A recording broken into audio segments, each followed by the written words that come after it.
सभी को हरिओम। तो आज अपन बात करने वाले हैं कि आपने अपने घर पे भी, अपने गांव में भी, अपने सिटी में भी, अपने समाज में भी, आपकी किसी क्लास में भी सुना होगा कि बोलते हैं कमर दर्द। बोलते हैं ना, कमर दर्द। घर में बूढ़ों को भी हो सकती है, जवान को भी हो सकती है। तो आज इस कमर दर्द के ऊपर अपन बात करेंगे और कमर दर्द से ही जुड़ा हुआ है स्लीप डिस्क। क्या है? Sleep disc. डिस्क किसे बोलते हैं? गद्दी। गद्दी। ठीक है। तो इसको आज हम बारीकी से सुनेंगे और सीखेंगे इस चीज को कि ये बीमारी है क्या। तो आपकी जो बैकबोन है, जो रीढ़ की हड्डी है, चलिए डबल एस इधर आ जाइए मेरे पास। हाँ, और यहाँ पे वज्रासन में बैठिए और फेस उधर कर लीजिए। हाँ, ठीक है, हाँ बैठ जाइए। तो अपन देखेंगे कि यहाँ से लेकर के और पूरा जो पीछे बैकबोन है, जो इसको क्या बोलते हैं हम? रीढ़ की हड्डी। तो रीढ़ की हड्डी के बारे में आपने सबने सुना होगा। वो कोई एक ही हड्डी तो नहीं है, टुकड़ों में बटी हुई है। यानी कि छोटे छोटे छोटे छोटे हड्डियों के टुकड़े हैं और उनको असेंबल किया गया, उनको जोड़ दिया गया है। इतना आपको सबको पता है। अब जोड़ने के बाद में एक हड्डी से दूसरी हड्डी को जोड़ा, दूसरी से तीसरी को जोड़ा, तीसरी से चौथी को जोड़ा। इस प्रकार से यहां से ये पूरी हड्डी जुड़ी हुई है, यानी कि एक बेल सिस्टम, एक चैन सिस्टम के द्वारा। और उन हड्डियों के सेंटर से एक चीज रखी गई है जिसको बोलते हैं मेरुदंड। क्या बोलते हैं? मेरुदंड। यानी कि सभी हड्डियों के सेंटर से एक हड्डी से दूसरी हड्डी के बीच में और गद्दी बनी हुई है। एक हड्डी से दूसरी हड्डी के बीच में क्या है? गद्दियां बनी हुई है, डिस्क बनी हुई है। और वो एक डिस्क यदि अपनी जगह छोड़ देती है, थोड़ा हिल जाती है, तो उसको बोलते हैं स्लिप डिस्क। यानी कि वो डिस्क क्या हो गई? स्लिप हो गई, उस जगह से थोड़ा हिल गई। अब जो थोड़ा हिला वहां से, तो पेन स्वाभाविक है, दर्द होना शुरू हो जाएगा। ठीक है। तो अब इनको अपन कुछ भागों में बात करेंगे कि पहला तो है कि स्लीप डिस्क ये किस कारण से होता है, कारण क्या है, कि क्या वो लक्षण हो सकते हैं, क्या कारण है कि उससे स्लीप डिस्क हो सकती है। तो पहला पॉइंट आप सभी याद रखेंगे, बढ़ती उम्र। यदि आपकी एज बढ़ती जाती है तो हड्डियां भी ग्रोथ करती जाती हैं। तो बीच में जो डिस्क है वो हड्डियों के ग्रोथ के कारण उम्र के बढ़ते रूप को लेकर के भी डिस्क क्या हो सकती है? थोड़ा बहुत लेफ्ट राइट ऊपर नीचे हो सकती है। पहला कारण। दूसरा कारण, एक्सीडेंट। यदि आपको कहीं एक्सीडेंट हुआ और झटका लगा, एक्सीडेंट में किसकी बात कर रहा हूं? आप चल रहे हैं और किसी गड्ढे में गिर गए, गड्ढे में गिर गए और उस हड्डी को कहीं से क्या लगा? एक झटका लगा। झटका लगा तो वो डिस्क वहां से हट सकती है। तीसरा पॉइंट, नशा, धूम्रपान। नशे में क्या है? धूम्रपान।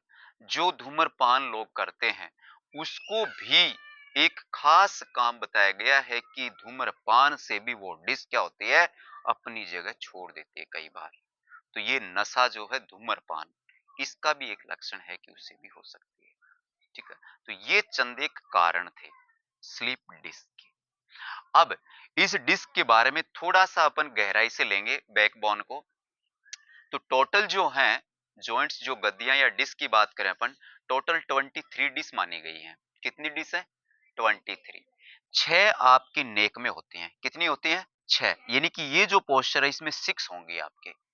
और यहां से लेकर के और जहां आप ये मान ले कि बेल्ट जहां लगाते हैं या जो भी लोअर पहनते हैं उसका ऊपरी किनारा, तो ये जो कमर की लाइन है, यहां से और यहां तक 12 डिश होती हैं। कितनी डिश होंगी? 12। तो 12 और 6 गर्दन में कितनी हो गई? कितनी हुई? 18। 18। और 5 डिस्क यहां होती हैं जो कमर जॉइंट से नीचे। कमर जॉइंट से नीचे कितनी हड्डियां होंगी? डिस्क। कितनी डिस्क होंगी? 5। टोटल 23 डिस्क है। अभी ये जो कमर का जॉइंट है, इस कमर के जॉइंट से ऊपर L4 मानी गई है। यहां से स्टार्ट करें तो L1, L2, L3, L4 कमर का जो जॉइंट है उससे ऊपरी किनारा, और L5 जो कमर से निचला किनारा है, वहां पे L5 है और उससे नीचे आती है S1। तो जिनको कमर दर्द होती है ये जो कमर दर्द होती है, उसको डॉक्टर के पास में आप जाओगे, चेक करोगे तो वो क्या चेक करेगा? L4, L5, S1 ये 3 चीज का वो एक्सरा लेगा। किसका लेगा? L4, L5, S1। तो L4 कहां पे होगा? ये जो जॉइंट होता है कमर का इससे ऊपर। और L5 कहां पे होगा? जो कमर की लाइन है उससे नीचे। और S1 S5 से थोड़ा नीचे। तो वहां पे वो एक्सरा लेगा और चेक करेगा कि वहां L4, L5 और S1 डिस्क कहीं से हिली तो नहीं है। यदि वहां पे वो अपनी हिली है, अपनी जगह लेफ्ट राइट किया है, तो वहां पे आपको पेन होना स्वाभाविक है। तो ये आपको पता चल गया कि किन कारणों से होती है। लक्षण आपको पता लग गया कि किन कारणों से होगी। किन कारणों से होगी? बढ़ती उम्र, दूसरा एक्सीडेंट, कहीं झटका लगना, जरक लगना, गिर जाना, चोट लगना, उससे भी वो अपनी जगह छोड़ देगी। तीसरा नशा, धूम्रपान, धूम्रपान से भी ये होती है। तो ये तीनों पॉइंट याद रखना, इनसे आपको बच के रहना है। बचोगे कैसे? बचोगे कैसे? बढ़ती उम्र के साथ साथ में अभ्यास कंटिन्यू करते जाना है, एक्सरसाइजें करते जाना है। धूम्रपान आपको करने नहीं देना है किसी भी क्लाइंट को, कि धूम्रपान आपको नहीं करना कभी भी। और तीसरा एक्सीडेंट, झटके का आपको अपना बचाव रखना है। तो अब इसको ठीक करने के उपाय, ठीक करने के मैं आज आपको 3 से 4 आसन, ऐसे आसन बताऊंगा, आप किसी क्लाइंट को 30 दिन उन अभ्यासों को करवा के और इस बीमारी को जड़ से खत्म करवा सकते हैं। लेकिन वो अभ्यास आपको प्रॉपर और कंटिन्यू नियमितता से करवाने होंगे। ठीक है? तो अभ्यास शुरू करवाने से पहले मैं आपको बता देता हूं कुछ दिशा निर्देश। जिनको L4, L5 और S1 का बीमारी है, उसको किसी भी चीज को सामने से तुरंत झुक के नहीं उठाना है। जैसे कि एग्जाम्पल के तौर पे एक सपोर्टर लेके आइए बेटा। हाँ, वसु इधर आ जाओ मेरे पास में। जैसे मैंने ये सपोर्टर यहाँ पे मान लो पानी का गिलास रखा है या पानी का बॉकेट रखा है। अब आप सामने की तरफ झुक करके और इसको उठाओगे, ये आपको कभी भी नहीं करने देना है। जिसको L4, L5, S1 का डिजीज है, उसको कभी भी इस प्रकार से सामान उठाने नहीं देना है। क्योंकि जब ये सामान को उठा रहा है, उठाइए, तो यहाँ पे इसको जरक लगेगा, दबाव बनेगा, और पहले से ही वो बीमारी है यहाँ पे, तो फिर वो और बढ़ती चली जाएगी। पहला पॉइंट, उसको ठीक है, रिलैक्स करिए। पहला पॉइंट क्या याद रखोगे? जिसको ये बीमारी है स्लिप डिस्क का, L4, L5 का, उसको सामने से झुक के कभी किसी चीज को उठाने नहीं देना। दूसरा, कोई भी भारी चीज को नहीं उठवाना है उससे। हल्का पुल्का कोई सामान है, मान लो अलमीरा में बुक्स वगैरह वगैरह, वो उठा लिया उसने, ठीक है। लेकिन कई बार क्या होगा, मान लो कि 5 लीटर का कोई कैनी रखा है और उसमें पानी भरा है, और उसने अलमारी से 5 किलो का कैनी उठाया, तो भी उसको क्या पड़ेगा? प्रेशर पड़ेगा। तो वो भी आपको भारी सामान उसको नहीं उठाने देना है। तीसरी बात, कभी भी उसको और पीठ के बल एडवांस आसन नहीं करवाने हैं। क्या करवाने हैं? एडवांस आसन उसको कभी भी नहीं करवाने हैं, नहीं तो उससे भी उसको खतरा बढ़ेगा। ठीक है, चलिए आप अपनी जगह पे चलिए। तो अभी हम चलते हैं वो 4 आसनों के बारे में, कि इस प्रकार की जिसको बीमारी है उसको हम जड़ से कैसे खत्म करेंगे। तो एक एक करके हम अभ्यास करेंगे। पहला आसन जो रहेगा, चलिए कौन करेगा? चलिए आप ही करेंगे बेटा। एक मैट को ऐसे बिछा लीजिए ताकि वीडियो में साफ नजर आए। बेटा इसको दिव्या, इसको ऐसे बिछा दीजिए। हाँ, और फेस उधर रखें। अभी आप टेबल नुमा पोस्चर में आ जाएं, फेस उधर करके। हाँ, यस। ये देखें कि दोनों हाथ की हथेली आपके शोल्डर के नीचे होनी चाहिए। ये वाली इसकी जो बैकबोन है ये सीधा होना चाहिए, नजर सामने। दोनों पैर का घुटना उतना ओपन होना चाहिए जितना बॉडी का विड्थ है। दोनों पैर के पंजे बिल्कुल उतना ही ओपन होंगे जितना घुटना खुला हुआ है। ठीक है, नजर सामने, और इसको हमेशा प्लेन रखना है, फटे की तरह। ठीक है। अभी मर्जरी आसन, पहला आसन कौन सा रहेगा? मर्जरी आसन। अभी श्वास लेते हुए गर्दन ऊपर और रीढ़ की हड्डी को नीचे दबाएं, धीरे धीरे। इसमें कभी भी जरक नहीं देना है, बिल्कुल स्लो लेना है। ब्रीद आउट, श्वास छोड़ते हुए गर्दन नीचे और रीढ़ की हड्डी को ऊपर की ओर तानना है। ब्रीद इन, अब आप महसूस करेंगे तो आपको कौन से पॉइंट के ऊपर पेन होगा, इस जगह पे खिंचाव आएगा। Breathe out, breathe in, breathe out, breathe in, relax. आप वज्रासन में बैठ जाएं। तो ये पहला आसन आप सभी को याद हो जाएगा ना, कौन सा आसन है, मर्जरी आसन। अगला अभ्यास रहेगा भुजंग आसन। कौन सा आसन है, भुजंग आसन। अभी आप अपनी मर्जी से नहीं करना है, मैं की पॉइंट बताऊंगा, वैसे वैसे आपको करना है। चलिए, पेट के बल लेट जाएं आप।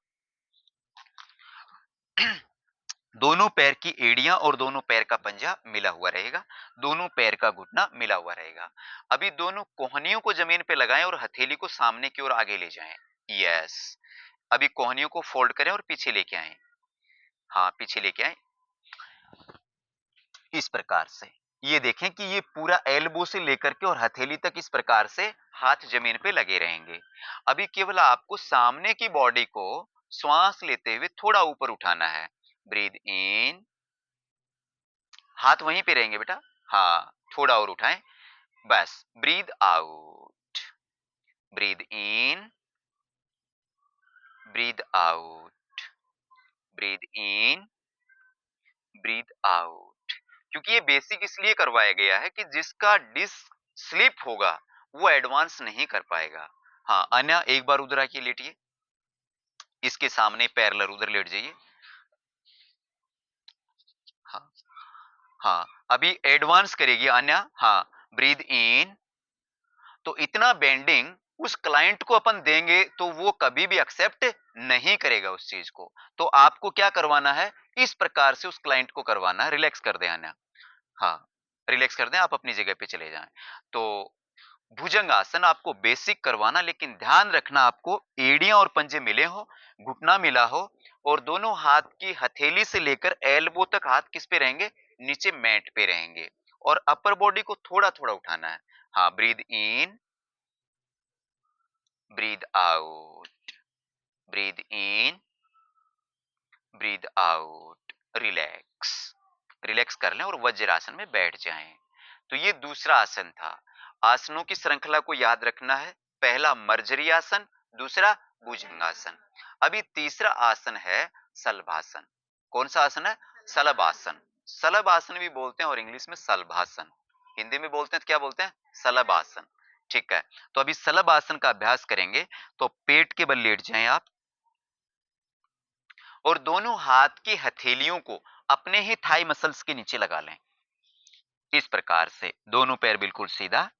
अभी एक एक पैर को ऊपर उठाएंगे, श्वास लेते हुए पैर को ऊपर उठाएं, जितना उठ सकता हो उतना। क्लाइंट को आपने बोलना है कि आप जितना उठा सकते हैं उतना उठाएं। श्वास छोड़ते हुए नीचे, श्वास लेते हुए ऊपर। अब आप देख रहे हैं पैर को उठा रहे हैं तो कहां पे प्रेशर पड़ रहा है, L4 L5 S1 पे। Breathe out, breathe in, breathe out, breathe in, breathe out. अभी दोनों पैर को एक साथ उठाने के लिए बोलना है, यदि उठा सकते हैं तो। ब्रीद इन, थोड़ा थोड़ा, बस इतना नहीं उठा पाएगा क्लाइंट होगा वो, बिल्कुल इतना उठा लेगा बस, ठीक है। हाँ, ब्रीद आउट, ब्रीद इन, शाबाश, ब्रीद आउट, रिलैक्स, वज्रासन में बैठ जाएं।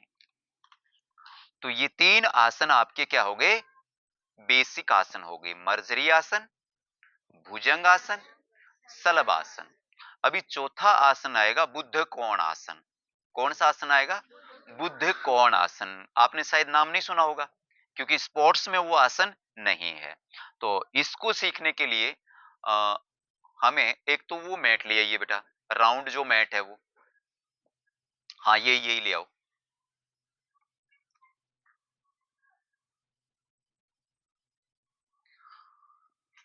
और इसको बांधने का है किसी के पास में, रस्सी है किसी के पास,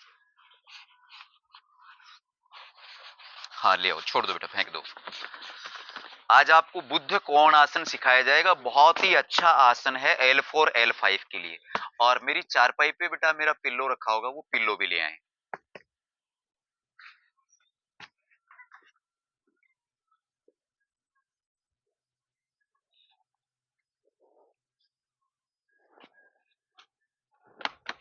अभी आप देखेंगे कि बुद्ध कोण आसन जो सबसे लास्ट आसन है और बहुत बड़ी आसन है, तो ये मैंने एक इम्प्रोवाइज्ड पिलो लिया है। ये इम्प्रोवाइज्ड जो राउंड होता है वो पिलो है, इसको पिलो समझना भी। हमारे पास अभी उपलब्ध नहीं है इसलिए हमने इम्प्रोवाइज्ड किया इसको। आपने इस प्रकार का पिलो देखा होगा जो क्लॉथ की जो कपड़े की दुकानें होंगी और बड़े-बड़े जो लोग होंगे, उनकी पीठ के पीछे एक लगा रहता है गद्दी बनी हुई। नीचे सफेद गद्दी होगी और एक सफेद कलर का एक क्या होता है, पिलो होता है जो गोल होता है राउंड कलर का। ठीक है? तो वहां पे वो तो वैसा ही एक आपको ये पिलो ले लेना और एक पिलो आपका इस प्रकार का पिलो रख लेना नॉर्मल वाला। तो ये दो पिलो हो गए हमारे। अभी तीसरी चीज हमें क्या जरूरत पड़ेगी, एक योगा बेल्ट आता है आपके पास अवेलेबल है यहाँ पे योगा बेल्ट, तो एक बेल्ट ले आइए।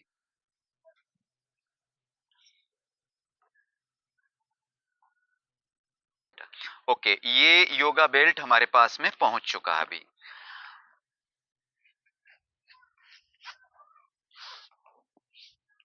तो इस योगा बेल्ट में आप देख रहे होंगे कि ये दो स्टील की कड़ियां बनी हुई हैं। इन दोनों कड़ी में और इस बेल्ट के लास्ट किनारे को, लास्ट छोर को इसके अंदर फंसा देंगे अपन, ये इस प्रकार से।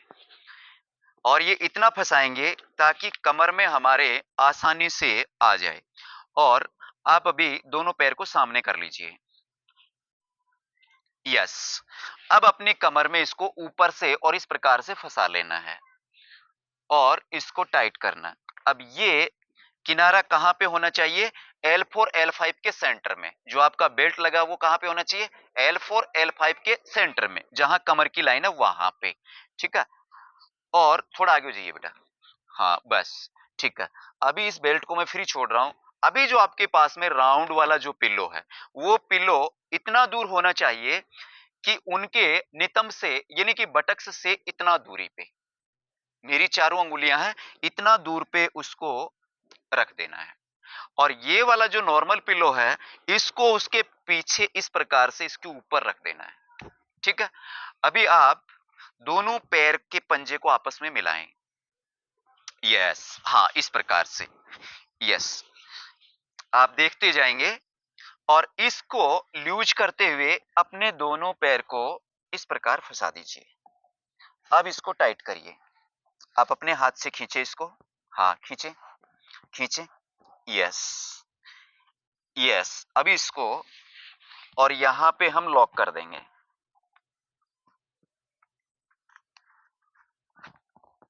ये हमने इसको क्या कर दिया, लॉक कर दिया अभी यहां पे। अब यहां पे लॉक रखेंगे। ठीक है, अभी धीरे धीरे और आप पीछे की तरफ लेटेंगे। हाँ धीरे धीरे, हाँ लेट जाइए, लेट जाइए, लेट जाइए और ये सिर इसके ऊपर। अभी आप देख पा रहे हैं कि L4 और L5 है, वहां पे आपने क्या सपोर्ट दिया था, बेल्ट का। वो बेल्ट कहां से खींच रहा है, दोनों पैर के पंजे से, यहां से लॉक है वो। और उस बेल्ट से क्या बन रहा है, प्रेशर बन रहा है। गर्दन को यदि हम नीचे छोड़ देंगे तो गर्दन नीचे लेटते और उनको असावधानी बरतनी पड़ेगी, यानी कि इनको ऐसा लगेगा कि मेरे ऊपर बहुत प्रेशर पड़ा हुआ है। और यदि गर्दन को ऐसे ऊपर पिलो के साथ रहेंगे तो ये रिलैक्स रुक सकते हैं। ठीक है, तो इस प्रकार से कोई म्यूजिक चला देना है और कम से कम भी क्लाइंट को 10 मिनट तक रोकना है। उस म्यूजिक के अंदर खो जाएगा वो, कि आप अंकल होगा तो अंकल जी आप म्यूजिक सुनते रहें और ये जब म्यूजिक खत्म हो जाएगा तब हम आपको खड़ा कर देंगे। आपका पूरा फोकस उस म्यूजिक पे रहेगा, तो वो उसी धुन के ऊपर अपना आंख बंद करके और लेटा रहेगा। तो इस प्रकार से ये चौथा आसन था। कौन सा आसन था ये, बुद्ध कोण आसन, बुद्ध कोण आसन। ठीक है, तो इस प्रकार से आपको अभ्यास करवाने हैं। ये चारों अभ्यास L4 L5 S1 की डिजीज जिसको है उसको पक्का करवाएं। मैं बोलता हूं 30 दिन आप कंटिन्यू उसको अभ्यास करवाओगे, उसकी बीमारी जड़ से खत्म हो जाएगी। किससे, यहाँ पे ये बेल्ट अवेलेबल है। यदि आपके पास में बेल्ट नहीं होगा तो आपके पास में गर्ल्स की चुन्नी होती है, चुन्नी समझते हैं, दुपट्टा, दुपट्टा होगा, दुपट्टे को अपनी कमर में लगा करके और इसको लॉक कर लेंगे।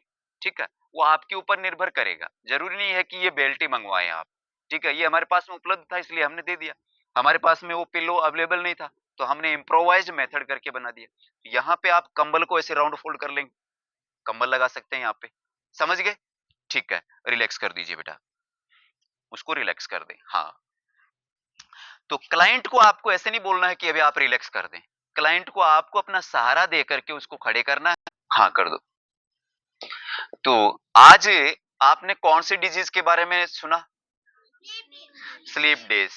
तो आपने इतने हैं 6, बैकबोन में 12 और S1 की तरफ नीचे 5, तो टोटल 23 क्या है, गद्दियां बनी हुई हैं, एक हड्डी के बीच में दूसरी हड्डी।